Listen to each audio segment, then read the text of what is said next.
तो ये एग्जांपल करते हैं। How many ways can the letters of word electromagnet be arranged? तो इलेक्ट्रोमैग्नेट जो वर्ड है इसमें लेटर्स कितने हैं, है ना, 1 2 3 4 5 6 7 8 9 10 11 12 13 है।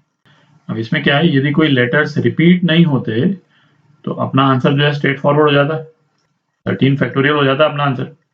पर इसमें आप देखें ये जो लेटर ई जो है ये 3 बार आ रहा है, ये लेटर ई 3 बार आ रहा है, और लेटर टी जो है वो 2 बार आ रहा है।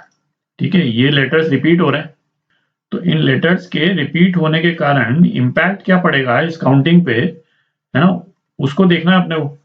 ये लेटर तो ये वर्ड तो एक्चुअली काफी बड़ा है, तो ऐसा करते हैं, कॉमन लेटर हो यदि किसी वर्ड में तो उसके अरेंजमेंट की काउंटिंग पे क्या इम्पैक्ट पड़ता है। एक छोटा वर्ड लेते हैं जरा, तो सपोज एक सिंपल सा वर्ड लेते हैं अपन, बॉब।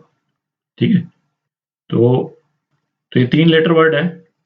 अच्छा, इसमें अभी नोशनली ये जो दोनों बी वाले जो लेटर्स हैं इनको मेंटली सेपरेट व्यू करने के लिए इनको मैं B1 B2 बोल देता हूं। तो ये B1 है, O है और B2 है। ठीक है, तो इनका अरेंजमेंट जो है वो कितने तरह से हो सकता है। यदि ये तीनों लेटर अलग होते तो इनका अरेंजमेंट जो है 3 फैक्टोरियल तरह से हो सकता था, मतलब 6 तरीके से। ठीक है, और वो 6 तरीके कौन कौन से होते हैं उनको लिख लेते हैं एक बार अपन, है ना। 0 B1 B2, 0 B2 B1, फिर B1 0, ये 0 नहीं O है ना, O B2 B2 O B1, और O को लास्ट में ले आए, B1 B2 और B2 B1।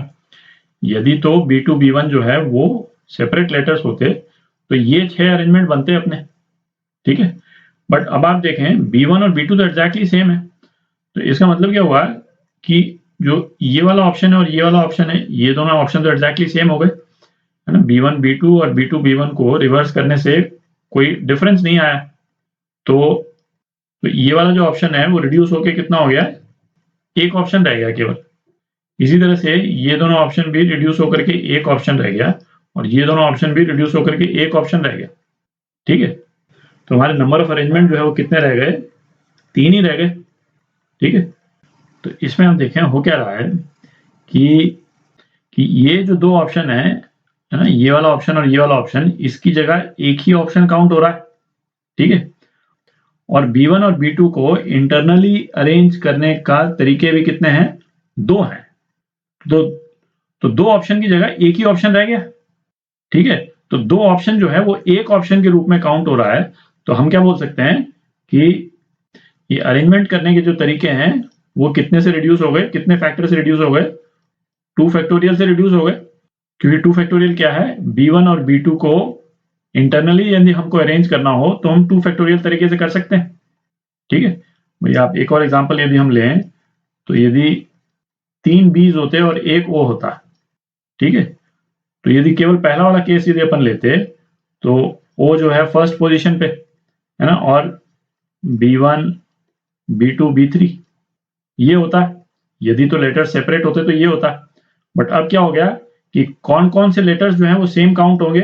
भाई O तो फर्स्ट पोजीशन पे ही है, फिर B1 B3 B2, ठीक है, ये B3, फिर B2 इधर आ गया, B1 B3, B2 इधर आ गया, B3 B1, और अब B3 इधर आ गया, B1 B2, और B3 इधर आ गया, B2 B1।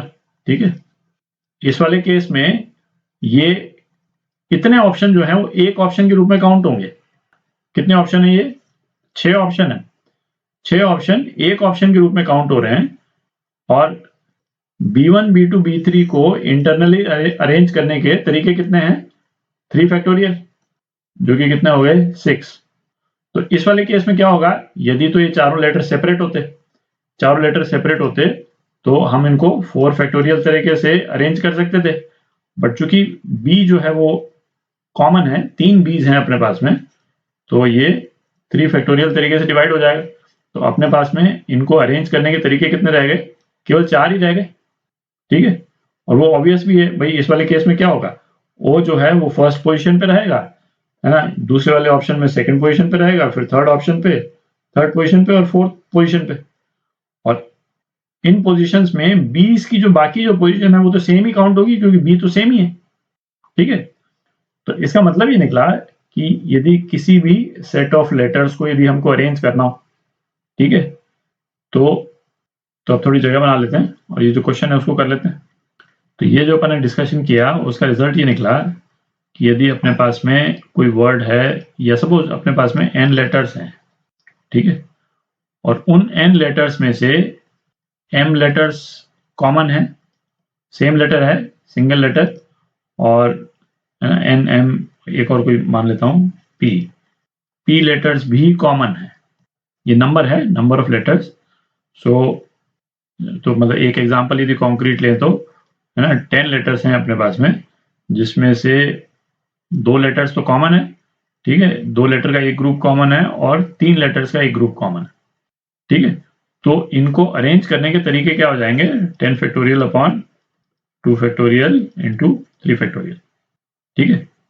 और ये नीचे 2 फैक्टोरियल 3 फैक्टोरियल क्यों आया कि ये जो कॉमन वाले जो लेटर्स हैं, है ना, ये इनको अरेंज करने के तरीके हैं, और इन तरीकों से हम इस नंबर को डिवाइड करते हैं ताकि जो कॉमन अरेंजमेंट्स हैं, है ना, जो भी अपन ने यहाँ पे देखे, जैसे ये वाला अरेंजमेंट, ये है ना, ये 6 अरेंजमेंट्स ये कॉमन है, ठीक है, सेम है, कोई डिफरेंस नहीं है, क्योंकि B1 B2 B3 में कोई डिफरेंस नहीं है ना, उनको दोबारा काउंटिंग ना हो, इसलिए हम उसको डिवाइड कर देते हैं।